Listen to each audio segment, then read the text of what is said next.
termination of USAID. My uncle started USAID in 1961 for humanitarian purposes, to put our country on the side of the poor. It has been captured by the military-industrial complex.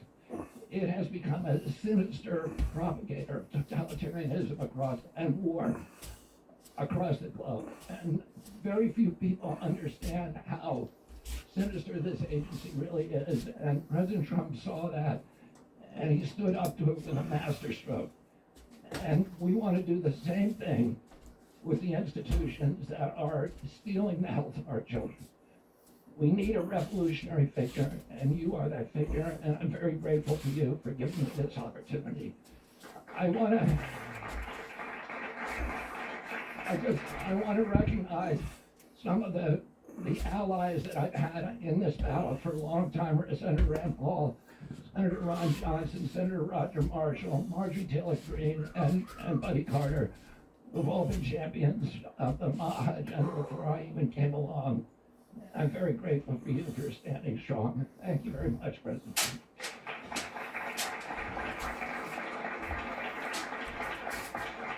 Today in the Oval Office with all of those paintings from Reagan to Andrew Jackson to Abraham Lincoln, Washington, all around you.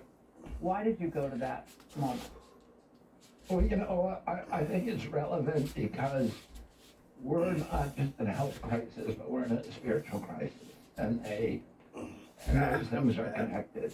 And you know, I get tired. so many times during my campaign traveling across the country, I sense that people are feeling disconnected. You have a whole generation of kids that feel alienated, dispossessed. They are in an existential crisis, not only because their health is, you know, the 77% of our kids can't qualify for military service. Want to be on There's a camera? purposelessness in their lives. Hell no. And no I don't want sense to be seen with you. of usefulness or effectiveness or connectedness to their communities. And that drives also the chronic disease epidemic and the epidemics we're seeing of depression, of suicide, of alcoholism, of drug addiction. I think we have to address all of those things at the same time. We can't just He's a good say we're boy. going to make you physically healthy. You're a good We have boy, to. ain't you? Not the tall order. I'll leave you Well, alone. I think, you know, we all have to learn that, you know, we need to get up in the morning and not think about what am I going to do to make myself happy today. We have to get up and say, what am I going to do to make myself useful today, to be useful to my friends, to my family, to my community. And that paradoxically is ultimately the path to happiness, that connectedness that you get from doing, you know, from doing good things, from being of service to others. And you're and what I was reading so much about today, and we're going to get to the the usual criticism, but the addiction community responded to your confirmation today by saying this gives hope to those who themselves have struggled at one point in their lives with either drug addiction or alcohol addiction. Not only can you turn things around, but you can move to a totally different plane of accomplishment. Watch something else. See what's up next. Hope it ain't fucking Fox. Was on Timcast. Shit. I don't want to watch that shit either, man. I already seen that. Alright. Oh, you know what? Culture war. Cool.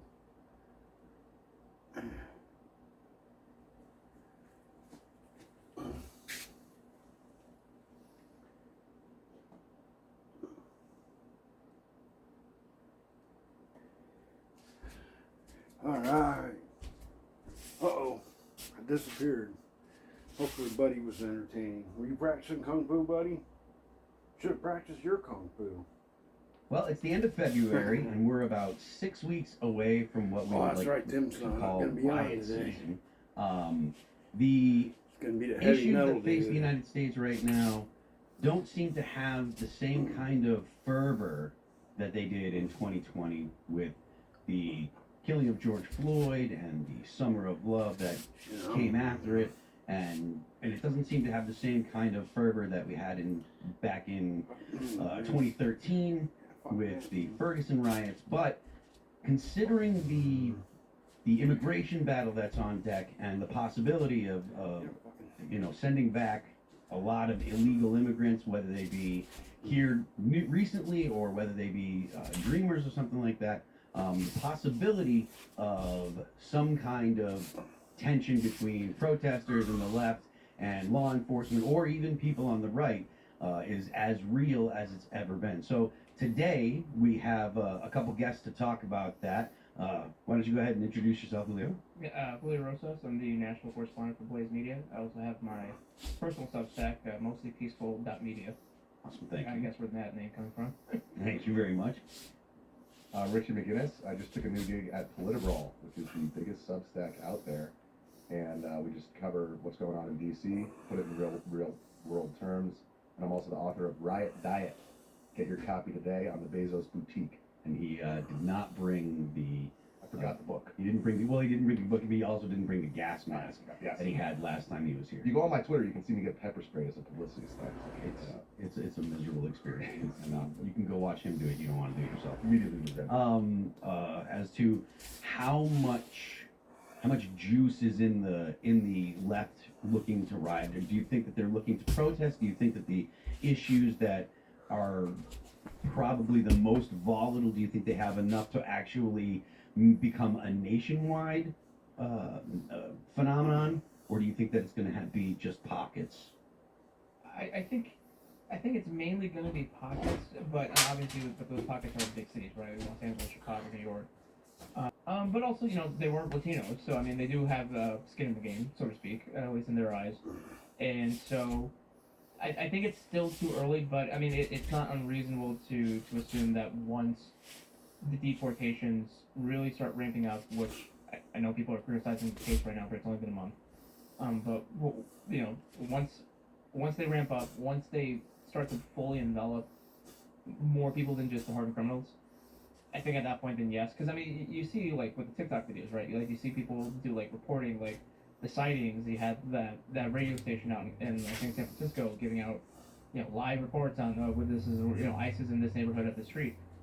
So the resistance is certainly there. I think in order for it to really go crazy, I think it would kind of have to be kind of like a Jorge Flores type situation, where someone gets something may or may not look something that looks bad on camera, even if it's not something that looks bad on camera, that it can then kind of spark that wave. But I mean, 2020 was just really unique because it was an election year. There was that COVID background to it, and then it's no coincidence that it popped off in May, like at the end of May, right? So just from my point of view, it is going to be a movement for sure. It just needs, I think, a little bit more time to kind of build up any sort of steam in order to have any sort of significant impact in places like New York City or Chicago. Richie, you're always on the ground too. So do you feel the same kind of energy in the protests that you've been to, say, in the past 2 years leading up to the recent election of Donald Trump? Because one of the things that I think that the president does matter. There's a lot of people on the far left that were very comfortable calling Joe Biden Genocide Joe and stuff.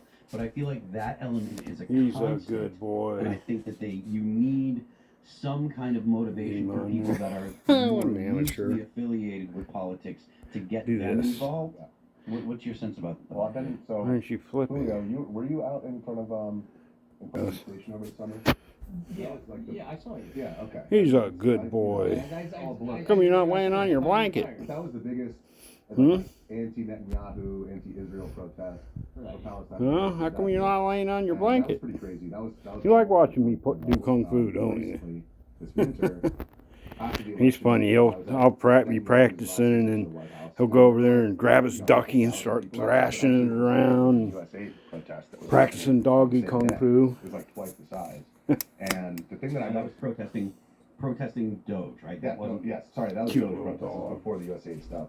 But that group of people, I've been out at a couple of those protests, and that's a much older crew. A lot of people who are federal employees, and I was just out there this week for a protest in front of the Capitol. And I was just amazed. I mean, there was a couple thousand people, so it was a sizable protest, but it was a much older group. And I think that group is much different from It's gotta be the more over this pro-Palestine, way. anti-Israel group, which is a lot younger. So I think it depends on what the topic is and what's happening, but I definitely think moving forward, we're going to see protests around immigration, protests around what's going on in the Middle East, Ukraine, and obviously the Doge. So you guys feel? Do you agree that there might be protests on Ukraine now? The fact that you mentioned that is interesting to me because I don't feel like there is a lot of motivation in young people about the Ukraine situation. I mean, granted, how the negotiations go and what ends up happening in Ukraine, it's possible that could change. But it's my sense that it's not a topic that really puts fire in the belly of the young people that are most likely to get out and get the most rambunctious. What's your thought? Yeah, I don't think that's going to be it. That might be kind of like you know, it might be at a protest you might see like a Ukraine flag. Sure. Sure. Of course, there's always gonna be that one person, right? But in terms of like for a whole movement, I don't see that being like a big catalyst. I mean, look, anything can happen, right? I mean, it's kind of hard. It's hard to predict these things because they're just so chaotic by nature, and that's what makes them fun. But I think the main thing is just going to be that it's going to be mainly focused on immigration, because as we're talking about before we went live, like the Palestinian protests have like really lost steam compared to where they were, because even like so for example like the DNC last year in Chicago, everyone was kind of expecting that to be crazy, and there were moments. Don't get me wrong, but even the turnout was not nearly as big as the protesting groups were projecting. People were guessing it was people were saying like up to like 100,000, and like I think the busiest was like close to 20,000. Like that was, and I'm not discounting that, but it just shows that at least here in the United States, England is probably a different. Sure. Yeah, different circumstance, just by pure numbers. But like here in the United States, it doesn't have that widespread appeal like BLM did at the beginning, and so but obviously we have a lot more Latinos here in the United States, so I just purely on a numbers game. Same thing with Ukrainians, like we don't have that many Ukrainians. Like yeah, the people who are gonna care about that are like people in the Beltway, right? Because the money's being threatened now. Sure, yeah. But I don't think they're gonna burn down the White House or anything either, or anything crazy like that. So I think it's gonna be mainly focused on immigration. Don't you think there's some fatigue too? Because everybody's been screaming about Trump as a fascist for the last almost 10 years now. And at this point, it's like it's been a 5-alarm fire for nearly a decade. And, at what point, that's one thing that I've noticed as well, is with the Doge protest, people have turned their ire towards people like Elon Musk, because Trump is just not the galvanizing figure that he was during BLM. When He's not new. Yeah, exactly. So it's like Elon is now kind of public enemy number one. I mean, I think that it makes sense that Donald Trump is a known quantity now to most Americans, but I think that the fact that he has such a high approval rating now as well, comparatively. Oh yeah. I mean, he has, if you told a Democrat, if you told him 3 years ago, Donald Trump's going to win again, he's going to win with the popular vote, and when he wins, he's going to have an approval rating that is on par with any other Republican, they would have lost their minds and they would have said you're crazy, because they had convinced themselves that he was this unique evil and unique threat. And now with like I said, his approval rating is very, it's normal. It's what you would expect from a normal politician. I don't think that most Americans look at him as, to your point, I don't think most Americans look at him as a threat to democracy or a threat to the United States the way that they used to. Oh, Do you man. think that could change if he does actually become more draconian in his methods, or if he directs the immigration and Homeland Security to become more draconian in their methods surrounding deportations? Well, define draconian. I guess. So what would you consider? So everyone that's over a certain age remembers the picture during the Bill Clinton administration where Emilio Gonzalez, I think was his name, Yeah. and there's a dude literally pointing an MP5 at the father, trying to grab the kid. Everybody remembers that. And that kind of imagery can motivate people. Yeah. And in the modern era where everyone has a cell phone, and just because everyone has a cell phone that records video doesn't mean you get an understanding of what's going on, because you look at I think it was Philindo Castile that set off the Ferguson, right? Yeah. No, What was his name? no, Michael Brown. Freddie, Michael Brown. Michael Brown. No, I'm sorry, not Fred. I'm thinking the where Rittenhouse was. You were there. Oh, Jacob Blake. Oh, Jacob Blake. Yeah. Jacob Blake. Everyone saw that. Yeah. Oh, They yeah. didn't know the context. Oh, They yeah. didn't know that he had just committed sexual assault. They didn't know that he was trying to kidnap kids. Right. That he had a knife in the car, and they were like, "Oh, that's clearly a bad shoot." Kamala Harris went and took pictures with him. Yeah. So He even was though tased twice right before the video picked up too. So Exactly. he was just escaping from the police grasp, but he had been tased twice before that. but it was You still enough. couldn't see that in like that 7-8 seconds. Yeah. No, but it was still enough Yeah. to basically burn down all of Kenosha. Yeah. So, is it your sense that we're in a position where a photograph or a video that is misunderstood could set things off the way that they did still? Yeah, and that's what I was referring to about like calling it like Jorge Forest. But yeah, I think, and that's why I think the administration is trying to not necessarily be careful, but they're trying to be prepared for any eventuality that can come to pass like that, because obviously, as we've seen, right, all it takes is one thing, and then everything goes haywire. So I don't.